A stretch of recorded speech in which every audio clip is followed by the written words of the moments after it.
andai saja boleh kau memilih antara dosa kepada Allah dengan dosa kepada sesama manusia, lebih baik kau dosa kepada Allah. Kenapa? Syaratnya gampang.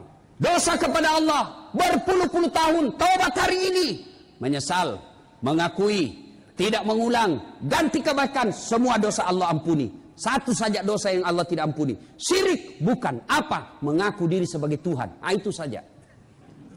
Kalau kau melantik dirimu sebagai Tuhan, tidak diampuni Allah. Atau syirik dan mati dalam kesyirikan, Allah tidak ampuni dosamu. Tapi kalau dosa kepada manusia, dosa kepada Kapolres, dosa kepada Pak Kajati, kau maki-maki Kapolres, kau maki-maki polisi di jalan, tidak diampuni dosamu sebelum kau pergi minta maaf sebelumnya. Kau hina Pak Bupatimu, kau tidak akan sah maafmu sebelum kau datang minta maaf sama Pak Bupati.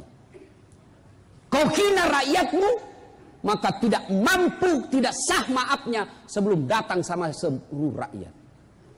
Kalau bapak berdosa sama bupati, gampang minta maafnya. Kenapa? Satu ji bupati di Baru. Bapak minta maaf, dosa maki-maki Kapolres, gampang. Satu ji Kapolres di Baru. Tapi kalau Pak Bupati dosa sama rakyat Kabupaten Baru,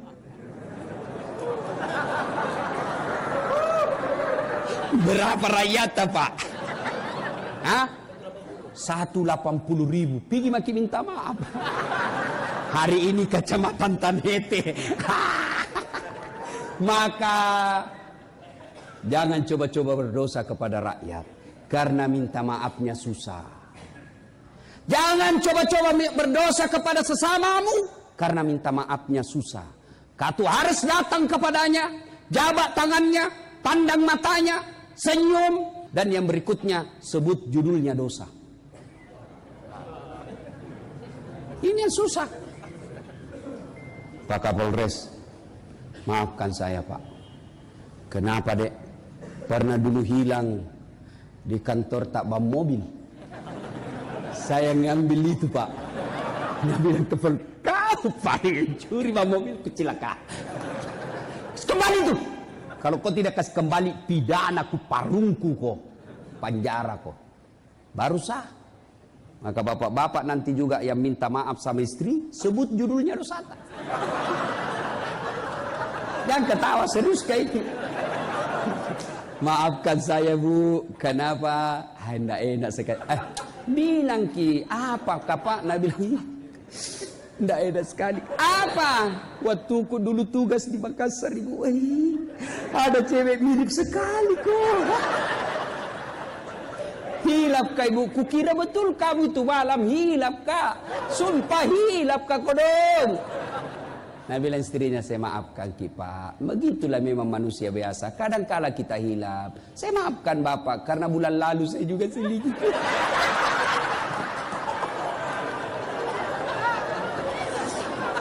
Ya, ya, ayo. Yang penting kalau Bapak punya dosa dan salah, minta maaf. Minta maaf. Saya sudah minta maaf Ustaz, dia tidak maafkan saya, bukan urusan tak. Sudah makin minta maaf, mau kita datang rumahnya dia tolak. Kita mau ketemu di rumahnya dia tidak mau. Kita mau datang di kantor dia tolak. Maka sebaiknya setelah itu Bapak minta taubat kepada Allah, lalu berdoa, ya Allah, saya sudah lakukan perintahmu. Saya sudah menyambungkan silaturahim. Saya sudah datang minta maaf. Tapi dia tidak maafkan saya ya Allah. Wakili saya menghadapi dia di akhirat kelak ya Allah. Nah yang penting sudah minta maaf. Dia maafkan kita atau tidak, bukan lagi urusan tak. Ya, jelas? Jelas? Nah, yang ketiga, menyambungkan persaudaraan. Apalagi bersedekahlah. Sedekah. Saya tanya Ki, ibu-ibu senang tetangga yang pelit atau dermawan? Senang suami yang pelit atau dermawan? Senang ipar yang pelit atau dermawan? Tidak ada orang suka orang pelit. Bahkan orang pelit sekalipun tidak suka sama orang pelit. Nah belanjang kopi rumahan itu maseke, aja lu bolana maseke, padahal alina maseke tuh. Nah, sedekah. Pak Kapolres sedekah. Sedekahnya bukan duit. Apa sedekahnya Kapolres? Mengayomi, melindungi, dan melayani masyarakat. Itu sedekahnya. Mengamankan lalu lintas. Jangan kerja musuh itu polisi. Susah hidup tak kalau tidak ada polisi. Percaya. Saya mau pergi ceramah, macet. Gak bisa maju, gak bisa mundur. Saya baca surah Yasin, sudah 2 kali hatam, gak goyang-goyang mulu. Begitu datang polisi lalu lintas, selesai. Hai Bu. Oi. Ibu. Oi. Kalau nasorobot tanah warisan tak tetangga, siapa kita datangi? Makanya jangan kumusik polisi. Inilah polisi. Dicintai, dimusuhi tapi dibutuhkan. Namanya polisi manusia biasa, ada salahnya. Bukan dimaki, bukan dimusuhi, bukan disebarkan ke medsos, tapi apa? Didatangi, didoakan, mudah-mudahan bisa menjadi polisi yang betul-betul mengayomi masyarakat. Dipanggil dengar ceramah, biar ustadz yang ceramai. Karena kalau bapak ceramai, nak bilang Kapolres, apa pangkamu? Iya toh? Nah, jelas? Sedekah. Apa sedekahnya Pak Bupati? Bukan uang. Berapa gajinya Pak Bupati? Kalau mau semua dikasih umroh berapa? Mencuri nanti kalau selalu diminta. Proposal. Berapa gajinya Bupati? Lalu apa sedekahnya Bupati? Bangun jembatan. Itu sedekahnya. Maka kalau baik di jalannya Pak Bupati sudah nak kasih mulus, nak bikinan ki mall pelayanan publik, nak kasih ki kesehatan yang gratis, pendidikan yang gratis, perairan sawah dia perhatikan, itu nih sedekahnya. Yang kau lagi minta, wane biro. Ayo, anggota DPR, apa sedekahnya anggota DPR? Kau datang reses. Datangi rakyatmu, temui rakyatmu. Sudah itu kau bikin keluhan laporan. Oh, masyarakat ini susah air minum. Bikin perda, gelontorkan dana ke sana supaya mereka diperhatikan airnya. Bukan kau datang ketika mau dicoblos. Sudah dicoblos kau hilang lagi, pret. Ada begitu di sini. Pilih dama.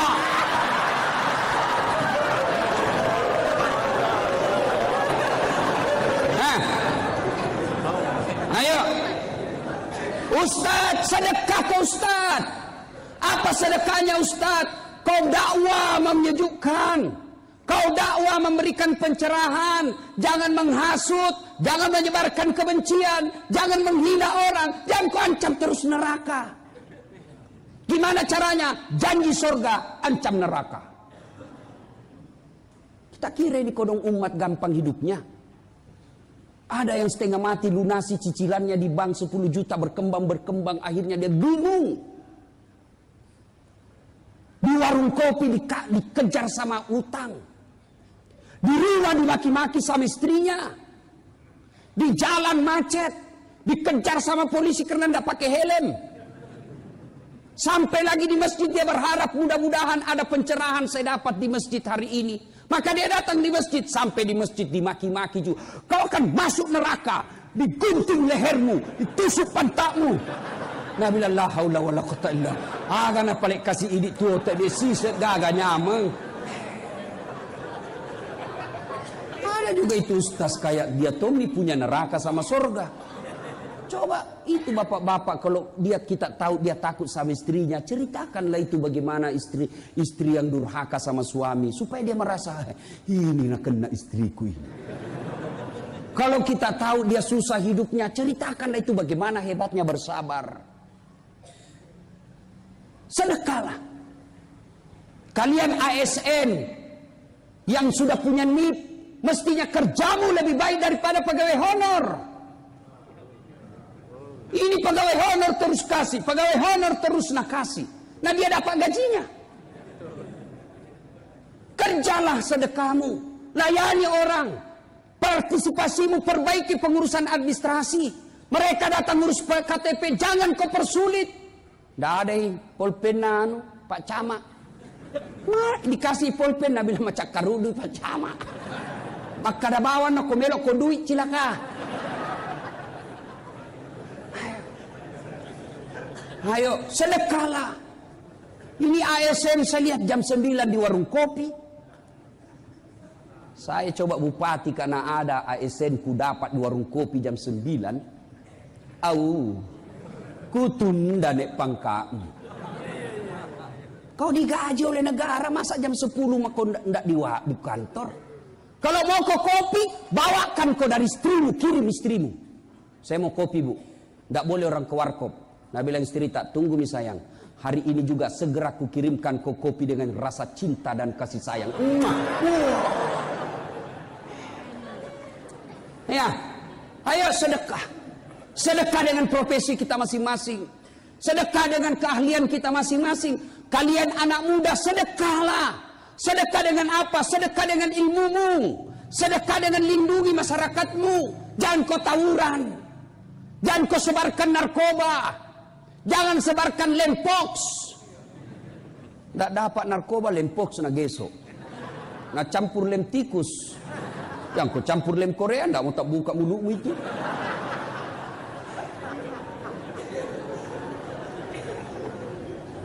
Ibu-ibu sedekahlah. Apa sedekahnya ibu-ibu? Wujudkan keluarga yang bahagia. Ibu bukan pegawai negeri. Ibu sudah dulu cita-cita jadi tentara, jadi polwan, jadi polkoat, tidak terwujud. Maka sedekahmu adalah pelihara, urus anak supaya dia menjadi polwan. Saya dulu cita-cita Ustaz, saya mau jadi dokter, tapi saya putus sekolah, dikasih nikah saya sama ibuku, saya takut durhaka, maka saya terima, saya menikah. Tidak mungkin makin mendaftar lagi fakultas kedokteran. Jadi bagaimana urus anak supaya bisa jadi dokter? Ayo sedekah, bangun. Kalian yang petani, bantulah. Dengan cara apa? Jadilah petani yang jujur. Mana petani yang jujur? Jangan kau datang timbang ketika sudah mau maghrib. Ada juga itu begitu. Itu pindah datang timbang gelap nih. Masih jalan timbang 90 sampai 3. Itu yang ketawa. Saya tahu bos. Bapakku dulu selalu di Kalasian sama Padangkang. Ya. Nah, ini pertama kompak. Persaudaraan, wa'tasimu bihablillahi jami'an wa la tafarraqu. Berpegang teguhlah engkau kepada tali persaudaraan agama Allah dan janganlah engkau bercerai-berai. 1. 2. Ini anak muda memang bikin acara. Satu anak muda namanya Salman Al-Farisi. Beliau jauh sekali jalan kaki menuju ke Madinah. Sampai di Madinah, beliau dipesan sama temannya seorang pendeta. Kalau kau datang ke Madinah, cari Nabi akhir. Dialah Nabi akhir zaman. Ciri-cirinya, dia makan hadiah, tapi dia tidak makan sedekah. Yang kedua, ada tanda lahir di belakangnya. Datanglah dia cari nama Muhammad. Nabi waktu itu lagi kumpul-kumpul dengan para sahabat. Lalu datang Alqamah membawa kurma. Lalu beliau berkata, ya Muhammad, ini sedekah, silakan anda nikmati. Nabi ambil 1 biji. Begitu mau masuk di mulutnya, Nabi bertanya, apa tadi ini anak muda? Sedekah. Nabi simpan kembali, tidak jadi dimakan. Dalam hatinya Alqamah, Salman, cocok, tidak makan sedekah. Besok dia datang lagi. Dia bawa lagi 1 piring ke rumah. Ya Muhammad, ini hadiah. Apa? Hadiah, silahkan makan. Nabi pun memakannya.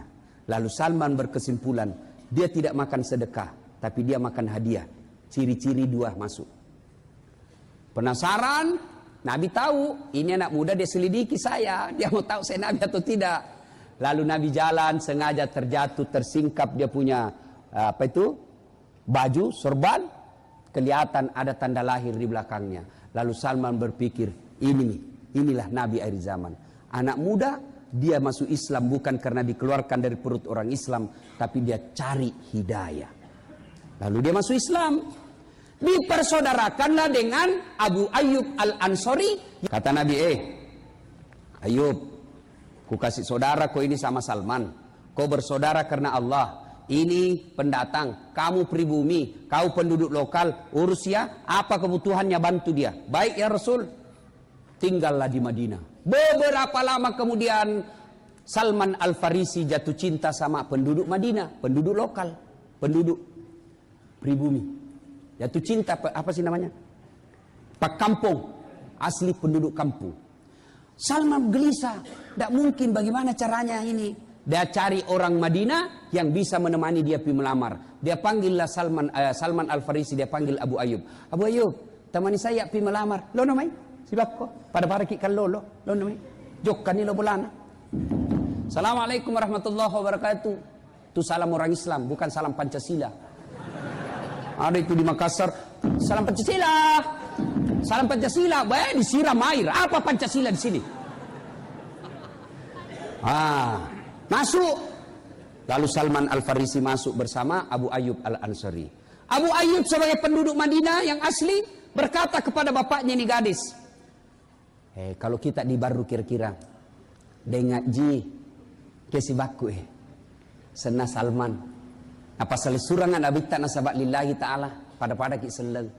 Nah puji kasih anak tak maga menurut tak maka dataro ni olok tanya anakku apa anakku melok mupu bene tentu ia harus tanai tania ia penentu tanah tu dan yolo masuklah bapaknya ini nona lo me yolo nona agambo ita ko cellek kokro karena kalau lo dua ya Yerusi dia musega usai saya tahu itu Abu Ayyub Al-Ansari Yerusi dia dia usengi si bana asana Salman Al-Farisi Yerusi bana nalamar ko maga menurutmu maka dambo ya ko iro Abu Ayyub lamar ka utarimai sogi usang si kampok ki ya ko iye Salman de usengi de topa na manas sa jama-jamanna. Wajar perempuan memilih laki-laki yang lebih mapan kerjanya. Tapi ini sama-sama baik agamanya. Kalau sama-sama baik agamanya, sama-sama gagahnya, sama-sama solehnya, satu kaya, satu tidak kerjanya, lebih apa-apa, lebih bagus pilih yang ada kerjanya. Yang banyak, satu beleng-beleng, satu dongo, satu pakapalat talang, satu pemabuk, satu tidak jelas agamanya, yang satu penghafal Quran tapi tidak jelas kerjanya, yang ini beleng-beleng, anak pejabat dipilih yang beleng-beleng. Nah ini tidak boleh yang begini. Saya pernah bawa orang pergi melamar Al-Quran, melamar gadis penghafal Quran. Ini dia rusak kita ini anak darah ini karena ibu orang tuanya terlalu matre.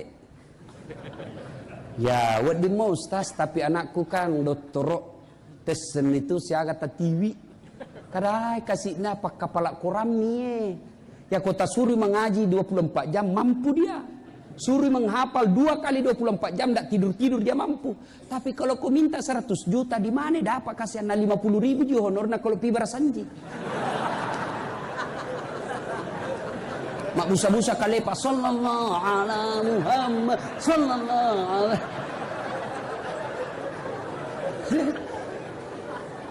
Ya. Kadang-kadang si mana paling ustaz taruh ni siaga je kemampuan tak kada 30 juz 30 tomi kasih na ule kada bae masuk satu ustaz jadi bagaimana kada mabusuk itu korata tolak belum tentu dapat jodoh nanti anak tak kalau kita tolak ini Allah tutup jodohnya anak tak ndak nikah-nikah ustaz menekan saya akhirnya dia bilang bagaimana saya bilang ya baiklah saya naik-naik sedikit, ibu turun sekali. Nah bila pakai paling ustaz, taruh ni 50, tapi maka daki si ratu. Wajar lagi kita bohong. Inilah kita orang Bugis. Nah saya lagi ajar bohong. Dia bilang, baiklah 50 tapi bilang di luar 100 nih. Ibu salah, kita ajar saya bohong. Saya ustaz ini. Akhirnya apa? Keluar bapaknya ini anak. Saya sudah bicara sama anakku, Anak saya berkata begini, kalau kau yang lamar Abu Ayub, nah terima kok. Tapi kalau Salman, mohon maaf, anak saya belum siap, tidak berkenan. Kira-kira kalau bapak bawa teman nak kasih begitu Ki, apa kira-kira perasaan tak? Misal saya sama minta maaf sama Pak Bupati, tak? Pak Bupati, ada kodon cewek ku suka itu anak baru, sini lagi Ustaz ku temani Ki. Sekali nak celik bapak nak kada, dia upoji ku Ustaz, Pak Bupati mi upoji. Kira-kira bagaimana reaksiku? Langsung ku tahu begini Pak Jamak ikut Pak Cilaka-lakai. Coba, tapi apa Salman Al-Farisi sampaikan? Apa beliau katakan? Dengar baik-baik. Abu Ayub, ini jodohmu. Lamar dia, seluruh bekal yang saya bawa, saya hadiahkan ke kau sebagai rasa persaudaraan. Lamar ini jodohmu. Masya Allah. Inilah persaudaraan dalam Islam. Begini kita orang baru. Satu sakit yang lain ikut merasakan.